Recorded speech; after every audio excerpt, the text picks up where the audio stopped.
ইষ্টে তার জ্ঞান নাই, ইষ্টে তার ভালোবাসা নাই, ইষ্টে তার সেবা নাই, ইষ্টে তার চেতনা নাই। ভালোবাসা, জ্ঞান, ভক্তি, দান এগুলো না থাকলে কিন্তু ইষ্টের চেতনা হয় না। যে ইষ্টকে আমি ভরণ করি না আমার জীবন দিয়ে, যে ইষ্টের সেবা আমি করি না, তার কিন্তু ইষ্ট চেতনা লাভ হতে পারে না। আর দিনরাত নাম জপ করলে মনটা চেতন থাকে, আর ইষ্টভীতি ডাইরেক্ট করলে দীক্ষা চেতনা থাকে। দীক্ষা মানে দক্ষ হয়ে ওঠা। কেমন করে আমি দক্ষ হব? জগতের প্রত্যেকটা জিনিসকে আমি কেমন করে জানবো, আর জানা থেকে বোধের সৃষ্টি হয়। এরকম সহস্র সহস্র জিনিস ইষ্টভীতির সঙ্গে সংযুক্ত। একটা দিন মানুষ বুঝবে যে পরম পুরুষ ঠাকুর অনুকূলচন্দ্রের ডাক বারবার আমার দরজায় এসে পৌঁছেছে, আমি মিচকি হেসে তা অবহেলা করেছি, তাচ্ছিল্য করেছি, দীক্ষাটা নিতে পারিনি।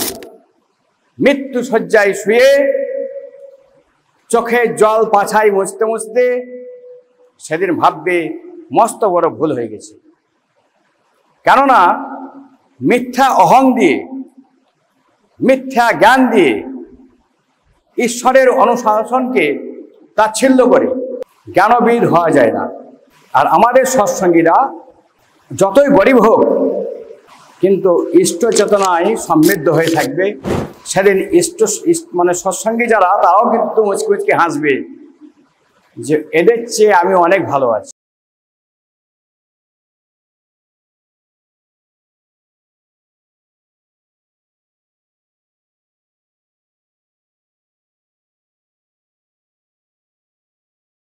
ইষ্ট ইষ্ট কথাটা বলি,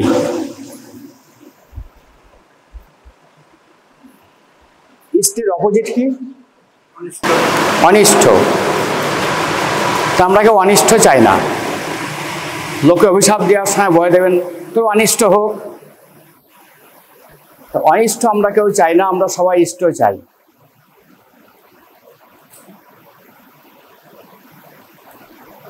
আর ইষ্ট পর্যন্ত ঠিক আছে, ইষ্টর পরে যদি ভীতি শুনে তাহলে ভয়ের ব্যাপার, কেননা টাকা দিতে হয়।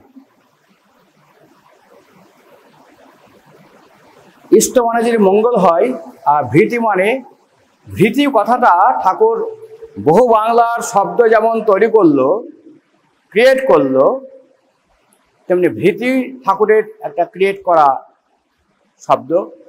যদিও তার আগে এই ভীতির ইশারা শ্রীরামকৃষ্ণ দিয়ে গেছিল। ভীতি মানে ভরণ। যে আমাকে সৃষ্টি করেছে তার ভরণ না করলে পাপ হয়, অন্যায় হয়। তাই মঙ্গলের ভরণ। মঙ্গল তো কয়েকটা নীতিকথা যা চোখে দেখা যায় না। সেই নীতিকথাগুলো কেমন করে মেনে চললে, কেমন করে বললে, কেমন করে শুনলে, কেমন করে আদেশ দিলে, কেমন করে নির্দেশ দিলে যা আমরা অনুভব করতে পারি, তাই হচ্ছে মঙ্গলের কথা। আর যার থেকে এটা আবির্ভূত হয় তিনি হচ্ছেন সে মঙ্গলের মূর্ত প্রতীক। তাই ইষ্টকে, অর্থাৎ আমাদের সদ্গুরু পুরুষোত্তম যিনি ঈশ্বরের মূর্ত প্রতীক, তাকে আমরা ইষ্ট বলি। কেননা তাকে না দেখলে, তাকে না উপাসনা করলে, তাকে না ধ্যান করলে ঈশ্বর জানা যায় না। তাই ইষ্ট প্রতীকে আবির্ভূত বলি আমরা। তিনি একমাত্র নরদেহে আবির্ভূত ইষ্ট প্রতীক হিসাবে। আর এই এত বিশ্বের সবাইকে ভরণ করা সম্ভব না, গোটা বিশ্বের প্রত্যেকটা সৃষ্টিকে খাওয়ানো সম্ভব না, দেওয়া সম্ভব না, আবার ভালোবাসাও সম্ভব না, দয়া করাও সম্ভব না। তাই গোটা অনন্ত কোটি ব্রহ্মাণ্ডের যিনি সৃষ্টিকর্তা, তাকে যখন আমরা পেয়ে যাই ধরাধামে, তার উপাসনা, তার ধ্যান, তার পরিপোষণ, তার পরিপূরণ, তার পরিবর্ধন এবং তার ভরণ করলে সমগ্র ইউনিভার্সকেই ভরণ করা হয়। সমগ্র ইউনিভার্স বা সমস্ত অনন্ত কোটি ব্রহ্মাণ্ডের পূজা করা হয়, পরিপালন করা হয়, পরিপোষণ করা হয়। তাই আমরা সেই তার মূর্ত প্রতীক যুগ পুরুষোত্তম, তাকে আমরা উপাসনা করি, তাকে আমরা ধ্যান করি। আর তাকে ভালোবাসলে, তার ভরণ করলে সবার ভরণ করা হয়। এ খুব সুন্দর বিধান ঠাকুর কিন্তু দিয়ে গেছেন। আর টাকা দেওয়া মানে ভরণ করা না, পরিশ্রম দেওয়া। টাকা তো পরিশ্রমের একটা বিনিময়, একটা স্বরূপ। টাকা তো আর মানুষ খায় না। টাকা দিয়ে আমরা কিছু করতে পারি, টাকা দিয়ে আমরা কোনো কিছু কিনতে পারি, টাকা দিয়ে আমরা খাবার খেতে পারি, টাকা দিয়ে আমরা রড সিমেন্ট কিনতে পারি, ইট কিনতে পারি।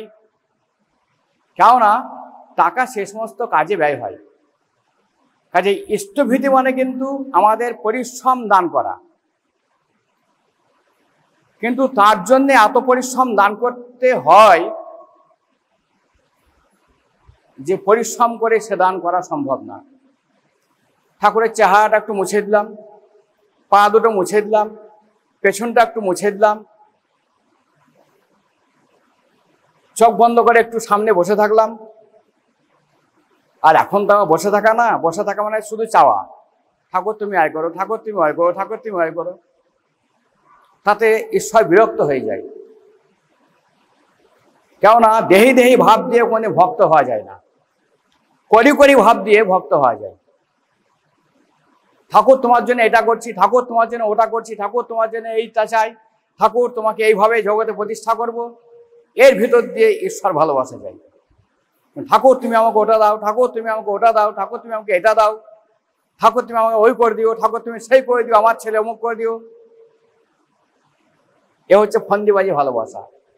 তাই সরাসরি পরিশ্রম করা ঠাকুরের প্রতি এতটা করা যায় না বলে যেখানে আমরা পরিশ্রম বিক্রি করি, সেই চাকরি করাতে হোক, লেবার খাটাতে হোক, ফসল ফলাতে হোক, সেই পরিশ্রমের বিনিময়ে আমরা কিছু পয়সা পাই। তার একটা ভাগ ঠাকুরের ভোগের জন্যে, তার সেবার জন্যে, তার ভবন করার জন্যে, তার বেড়ানোর জন্যে, তার যদিচ্ছা খরচের জন্যে তাকে দিলে ইষ্টভীতিটা সফল হয়, না হলে হয় না। কাজেই ইষ্টভীতি কোথাও কথাটা বুঝতে আমাদের ভুল হয়। আমরা আমাদের নিজের মতো করে টাকার তুলনা দিয়ে আমরা তা অনুভব করতে চাই, টাকা দিয়ে ভালোবাসতে চাই ঈশ্বরকে, এটা বলতে থাকি।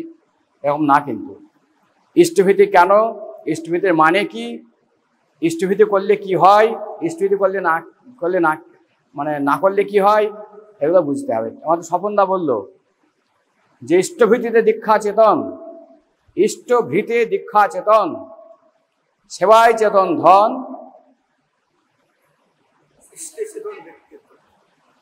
না একটা আছে না, হ্যাঁ,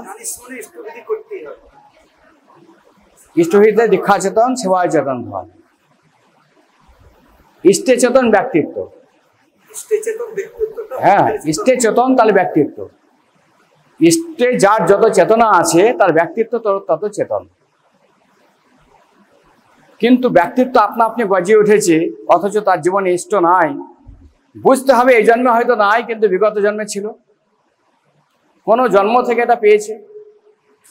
অনেক ভালো ব্যক্তিত্ব মানুষ আমরা চোখে দেখতে পাই, যাদেরকে দেখে মনে হয় একদম নাস্তিক, ঠাকুর মানে না, কিন্তু ব্যক্তিত্ব আছে।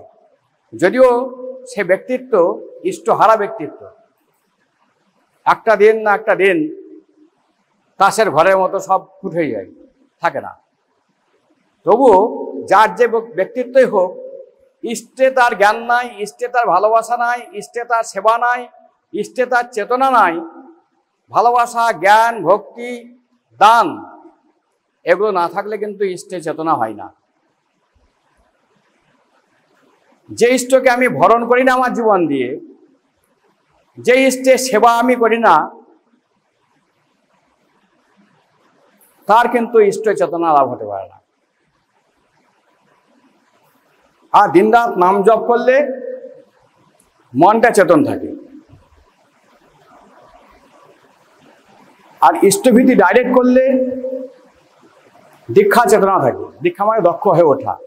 কেমন করে আমি দক্ষ হব, জগতের প্রত্যেকটা জিনিসকে আমি কেমন করে জানবো, আর জানা থেকে বোধের সৃষ্টি হয়। এরকম সহস্র সহস্র জিনিস ইষ্টভীতির সঙ্গে সংযুক্ত। একটা দিন মানুষ বুঝবে যে পরম পুরুষ ঠাকুর অনুকূলচন্দ্রের ডাক বারবার আমার দরজায় এসে পৌঁছেছে, আমি মিচকি হেসে তা অবহেলা করেছি, তাচ্ছিল্য করেছি, দীক্ষাটা নিতে পারিনি। মৃত্যু শয্যায় শুয়ে চোখে জল পাছায় মুছতে মুছতে সেদিন ভাববে মস্ত বড় ভুল হয়ে গেছে। কেননা মিথ্যা অহং দিয়ে, মিথ্যা জ্ঞান দিয়ে ঈশ্বরের অনুশাসনকে তাচ্ছিল্য করে জ্ঞানবিদ হওয়া যায় না। আর আমাদের সৎসঙ্গীরা যতই গরিব হোক কিন্তু ইষ্ট চেতনায় সমৃদ্ধ হয়ে থাকবে। সেদিন মানে সৎসঙ্গী যারা, তারাও কিন্তু মুচকি মুচকি হাসবে যে এদের চেয়ে আমি অনেক ভালো আছি। এই যুদ্ধ তো খালি টেলারিং হলো, এই যে যুদ্ধ তা তো শুধু টেলারিং হলো। সামনে মহাযুদ্ধ আসছে, মহাপ্রলয় আসছে। সেদিন একমাত্র those who are identified by the name of the Thakur, ঠাকুরের সৎ নামে যারা দীক্ষিত চিহ্নিত, তারা কিন্তু প্রকৃতির মহাপ্রলয় থেকেও বাঁচবে, যুদ্ধক্ষেত্র থেকেও বাঁচবে, মহা হামলা থেকেও বাঁচবে। এটা ঠিক। তাই সৎ দীক্ষার এত কদর, সৎ মন্ত্রের এত কদর। আর এই সৎ মন্ত্র পেয়েও যারা ঠিকঠাক ভাবে চলতে পারলো না, তারা হতভাগা হতভাগী। তাই যে কজন তাকে ভালোবাসেন, সদ্গুরুর প্রত্যেকটা কথাই যদি মন্ত্র বলে মানেন, প্রত্যেকটা নির্দেশ এবং নির্দেশ যদি মানেন, তাহলে চেষ্টা করুন যতটা সম্ভব নিঃশ্বাসে প্রশ্বাসে তাকে নিয়ে চলতে। নাম ধ্যান করুন বাড়িতে, দিনরাত নাম করতে থাকুন। চলতে ফিরতে, পায়খানা ফিরতে, পেচ্ছাপ করতে, রান্না করতে, ফসল কাটতে, যে কোনো পরিশ্রম করতে করতে খুব নাম করুন।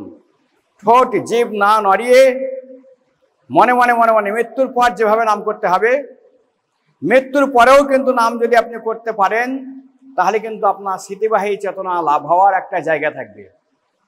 মরে গেলেন আর দিনরাত ঠোঁট নড়িয়ে নড়িয়ে নাম করতেন, তো যেই জীবটা নাই, দেহটা নাই, অমনি নাম করা ভুলে গেলেন, তাহলে কিন্তু খুব মুশকিল। আরো 2-4 বার আসতে হবে তাহলে।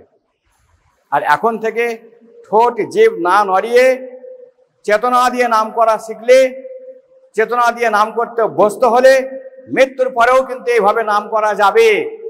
আর সেই গোলক ধাম, যেখানে সেই স্বয়ং ঈশ্বরের বাস, তা কেমন দর্শন হবে, আস্বাদন করা যাবে। আর এই সৎ নামের গুণমহিমা। জয় গুরু।